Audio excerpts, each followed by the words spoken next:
అప్పుడు శివగురు ఇలా అంటున్నాడు, ఎలాగైతేనే మొత్తానికి కొడుకునిచ్చాడు కదా నాయన అని నవ్వుతూ అన్నాడు.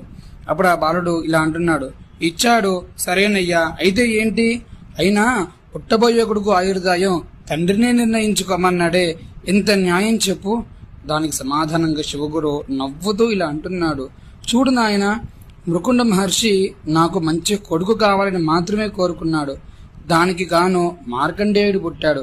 కానీ చివరికైతే శివభక్తితో చిరంజీవిగా మిగిలాడు కదా నాయన. కానీ నేనెలా కాదు, నేనైతే నాకు కొడుకుగా నువ్వే పుట్టు స్వామి అని ఆ శివుని ప్రార్థిస్తాను. ఆ ఆయుర్దాయాల గొడవేదో నాకు అక్కర్లేదు, అవన్నీ ఆయనే చూసుకుంటాడు అని శివగురు అన్నాడు.